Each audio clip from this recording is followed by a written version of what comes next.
এখ- এখন আবার উপরে ইট পাটকেল নিক্ষেপ করছেন এবং বাধ্য করা হচ্ছে তাদেরকে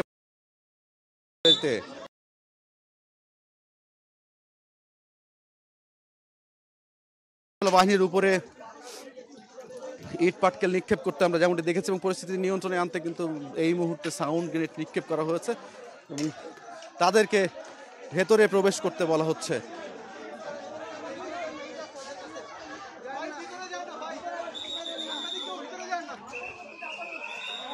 আমরা দেখতে পাচ্ছি যে আইন শৃঙ্খলা বাহিনী প্রবেশ করেছে,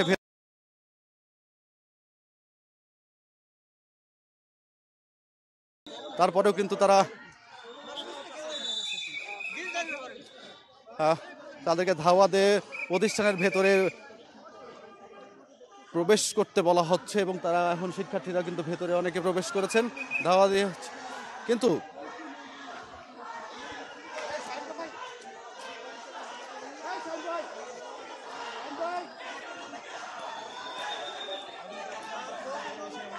অনেকটা উত্তেজিত হয়ে পড়েছে এখন ঢাকা কলেজের শিক্ষার্থীরা।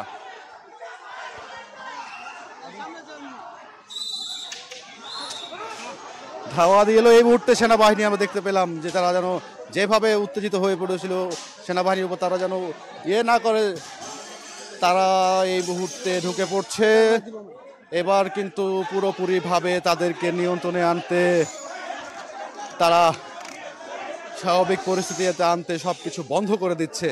কারণ আমরা যেমনটি দেখেছি দুপুর থেকে কিন্তু সড়ক বন্ধ রয়েছে এবং সাধারণ মানুষের যে ভোগান্তি সেটি কিন্তু ব্যাপক আকারে লক্ষ্য করা গিয়েছে। পরিস্থিতি নিয়ন্ত্রণে আনতে সেনাবাহিনী এবং পুলিশ তারা এই ঢাকা কলেজের ভিতরে প্রবেশ করে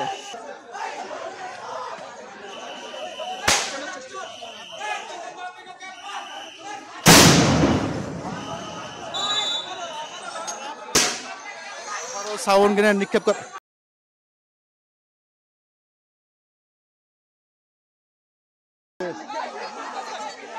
এবং ধাওয়া দিয়েছে।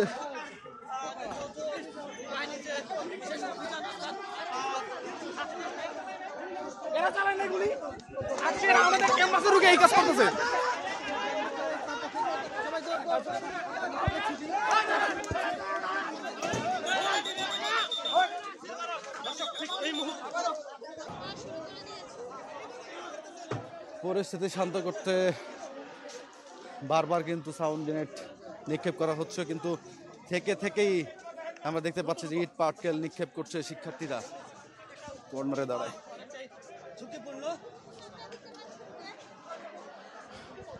এবং এখন এই মুহূর্তে ঠিক ঢাকা কলেজের গেটের সামনে থেকে তাদেরকে অনুরোধ করা হচ্ছিল প্রথমের দিকে যেন তারা স্ব প্রতিষ্ঠানে ফিরে যায়, কিন্তু তারা তা না গিয়ে পেছনে সামনের দিকে পথে এগিয়ে আসে।